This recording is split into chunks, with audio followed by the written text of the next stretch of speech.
What's going on, people? Welcome to United View. Happy Saturday. Happy well, it's not afternoon yet, depending on where you're watching, but good morning.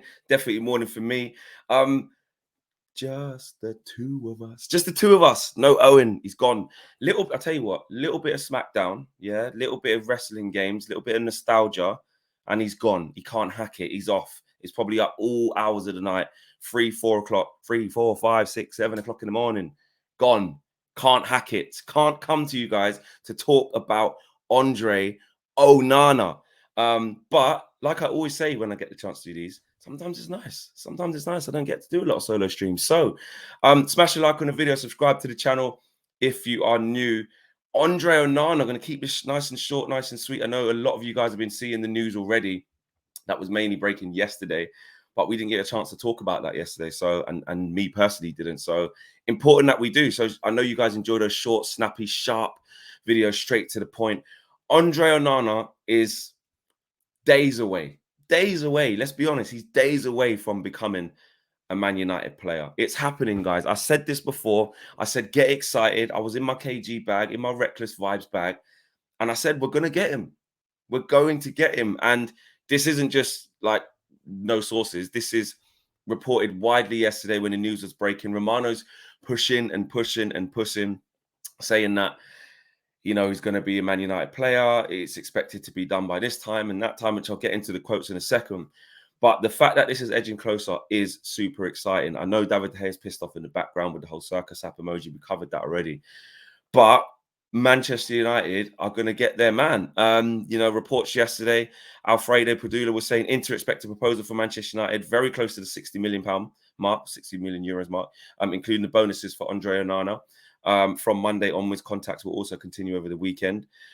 Today, and this is one further from Di Marzio, as in yesterday, he says that yesterday, Andre Onana actually met with Manchester United to discuss this contract. And we could see, obviously, Andre Onana was obviously back in Amsterdam. He put that message up on his Instagram as well. Been reports in the MEM, Manchester Evening News, that he is looking at houses in Manchester. Sometimes that's a bit premature. I want to stick just to this, just the strict transfer side of it.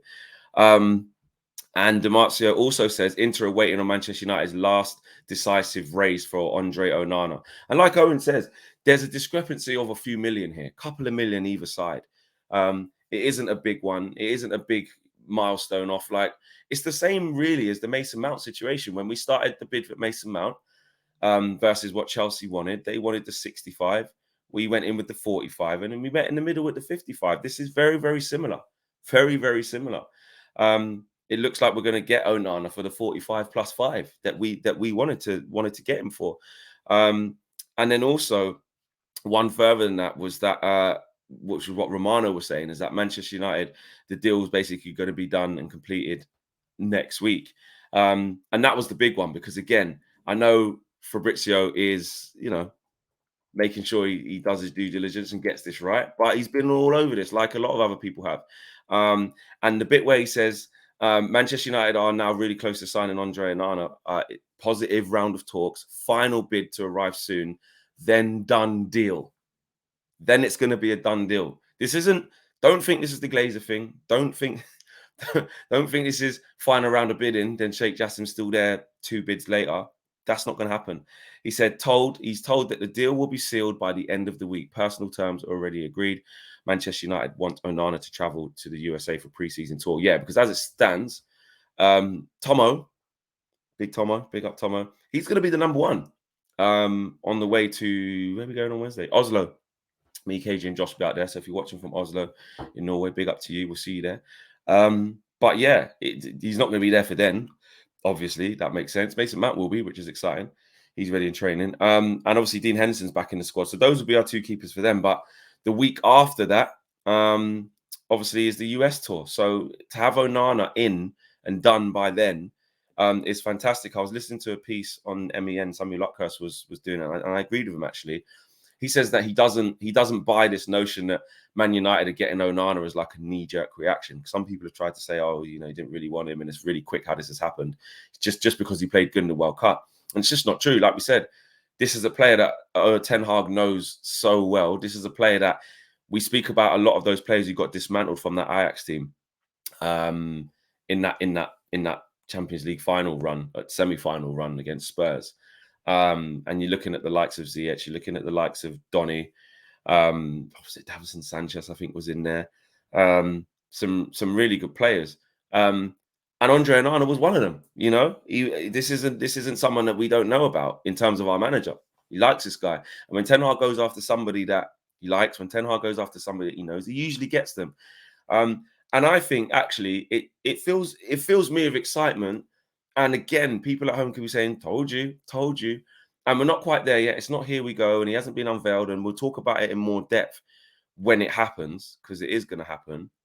But knowing the type of player that we're going to get, it literally shows you what Ten Hag's plans are for this team. It really does. It shows you how he wants us to play.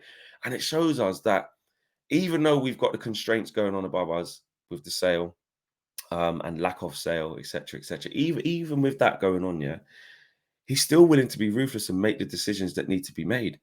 Like if you think about going into next season, although it's not perfect and we still need more, probably going to get Rasmus Højlund. We'll talk about that as that deal progresses. Like we've got a new goalkeeper, which completely changes the way we play, especially with a keeper like how he is. We get Mason Mount, which, if I'm honest, you might going to call me a disgrace and cheat here. I'm going to do a KG flip flop. It's not really a flip flop because I did see the positives once I realized I was going to get him. But I'm not going to lie.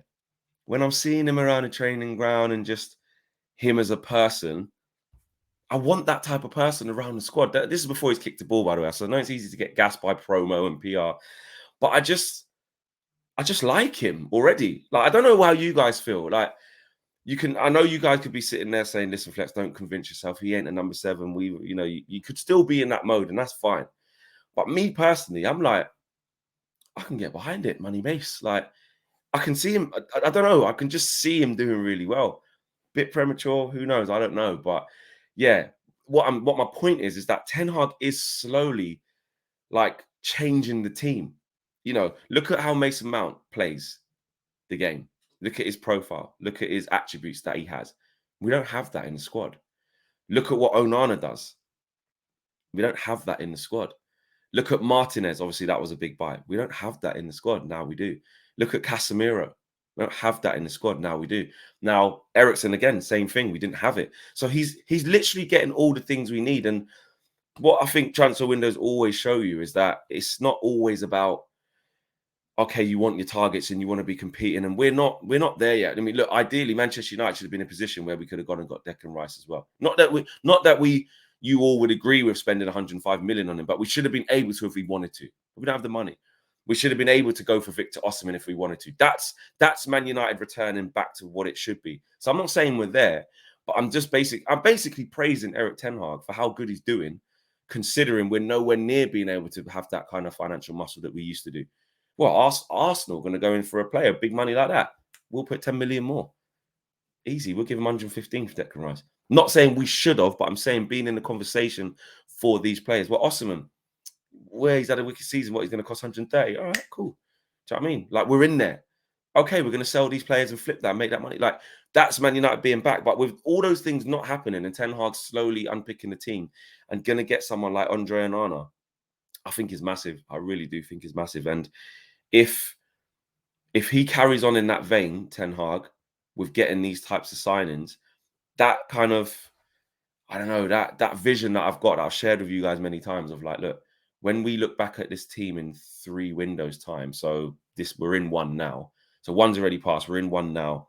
So by the end of, say, by the end of next season, right? End of next window, next summer, when it's been 3 full windows. And to be fair, you do have to count January because things can get done in January. It's harder, but things can get done.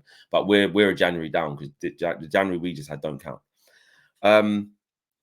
Yeah, you start to think, well, actually, we're going to start seeing a completely new team where you go, these are all Ten Hag signings. Apart from, like you said, Rashi's not going to go anywhere. Bruno's not going to go anywhere. Luke Shaw's not going to go anywhere. Dallo got a large new deal, so he's not going to go anywhere. But other than that, Wan-Bissaka's going into his last year. Obviously, we like what he's doing, but you're not sure how it's going to end up. Maguire's not part of it. Fred's not part of it. Martial, we're just, let's be honest, Ten Hag likes him, but we're just letting that contract run down. What could we do with Martial? I just don't see how it's going to happen. So he's not going to be part of it. Might be part of it this year because of the situation, but essentially he's not going to be part of it. Garnacho is new. He's nurtured him, brought him through. Jadon Sancho, do I want to say he's not going to be part of it? But the way it's going, it's not looking great, but he's got one more year. He can decide whether he's going to be part of it or not. But you get my drift. It's starting to look like a whole new team. Varane is part of it, but as he gets a little bit older, which he obviously he's going to keep doing, we're going to change him, you know. And you got the young one in Martinez who can be there for many, many years to come. So we're getting there. That's what I'm talking about. Rasmus Højlund, let's say, comes in again, young kid. I'm not sure what it's going to look like, but we're going after him, and he's probably going to be our #1 striker.